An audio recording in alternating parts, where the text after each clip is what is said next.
Lithium. Lithium was the first drug used for the treatment of mania. Okay. Anti-epileptic drugs such as carbamazepine, sodium valproate, and gabapentin. These are also approved for bipolar disorder. So bipolar disorder में lithium use करते हैं. इसके अलावा anti-epileptic drugs like carbamazepine, sodium valproate और gabapentin भी use करते हैं. Action and mechanism of lithium. Lithium जो है वो मोटर एक्टिविटी को डिक्रीज़ करता है, यूफोरिया को डिक्रीज़ करता है, इंसोम्निया रिलीव करेगा and it will stabilize the mood in patient with bipolar disorder.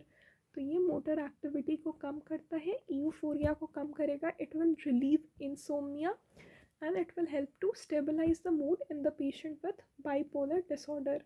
तो लिथियम को हम मूड स्टेबलाइजर्स बोलते हैं. ठीक है. इसके अलावा ये मोटर एक्टिविटी को कम करता है, यूफोरिया को कम करता है. ठीक है. मैकेनिज्म ऑफ एक्शन क्या है? In the neuronal membrane lithium जो है ये इनोसिटॉल मोनोफॉस्फेटेज एंजाइम को इनहिबिट करता है. ठीक है.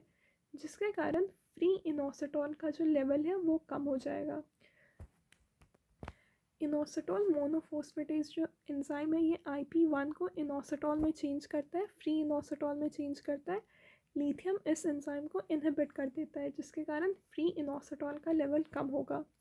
ये IP2 से IP1 के कन्वर्शन को भी इनहिबिट करता है जिसके कारण इनोसिटॉल का लेवल अल्टीमेटली कम होगा. ठीक है. और इसके कारण IP3 और DAG that is inositol triphosphate और डाईएसाइल ग्लिसरॉल का रिलीज़ कम होता है. ठीक है. IP3 और DAG जो है वो सेकेंड मैसेंजर्स होता है, तो इनका रिलीज़ कम हो जाता है लिथियम के कारण. ठीक है. लिथियम के कारण फ्री इनोसिटॉल कम होगा जिसके कारण second messenger such as IP3 और DAG का रिलीज़ कम हो जाएगा. Lithium by inhibiting the above steps reduces the release of IP3 and DAG, which are second messengers for both alpha adrenergic and muscarinic transmission. Lithium जो है वो एक monovalent cation है which mimics the role of Na+. ठीक है.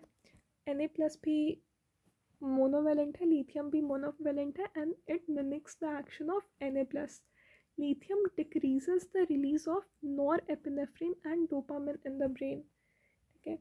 एक तो ये सेकेंडरी मैसेंजर्स जैसे कि IP3 और DAG के रिलीज़ को रिड्यूस करता है, Na+ के रोल को मिमिक करता है और नॉरएपिनेफ्रिन और डोपामिन के रिलीज़ को भी डिक्रीज़ करता है. ठीक है. इसके अलावा लिथियम के कारण नेफ्रोजेनिक डायबिटीज़ इंसिपिटस हो सकता है क्योंकि लिथियम जो है वो ADH के रिसेप्टर को, ADH के एक्शन को on the collecting duct block करता है. तो लिथियम जो है वो ADH के एक्शन को ब्लॉक करता है जिसके कारण नेफ्रोजेनिक डायबिटीज़ इंसिपिडस हो सकता है.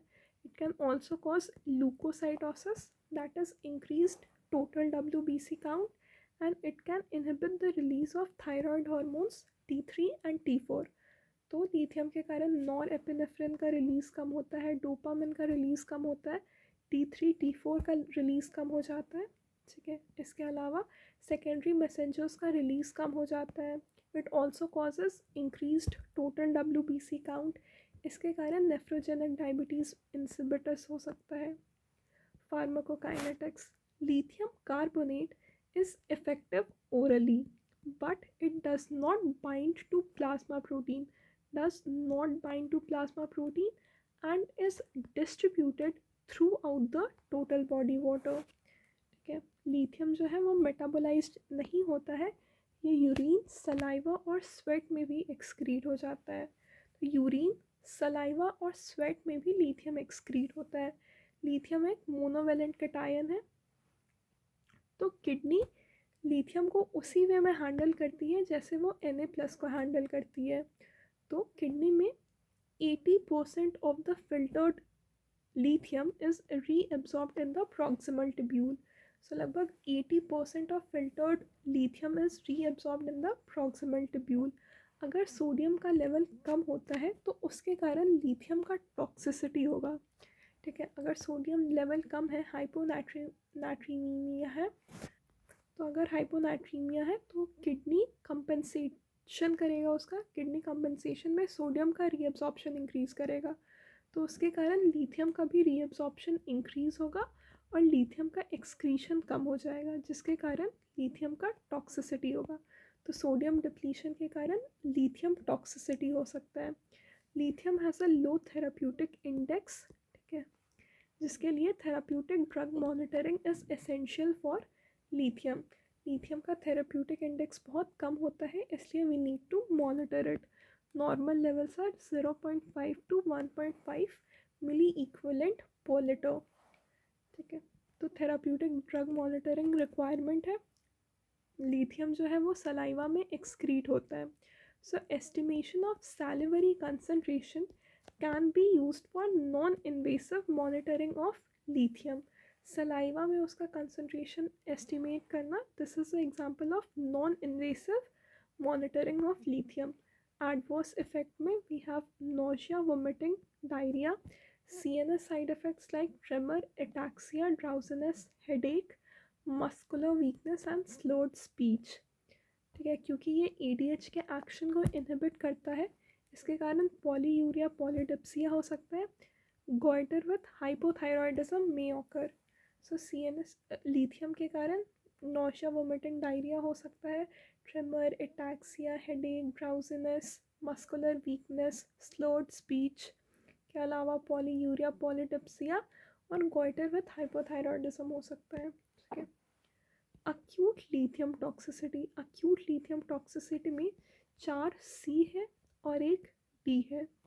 सो अक्यूट लिथियम टॉक्सिसिटी में confusion, convulsion, cardiac arrhythmias, coma और डेथ हो सकता है।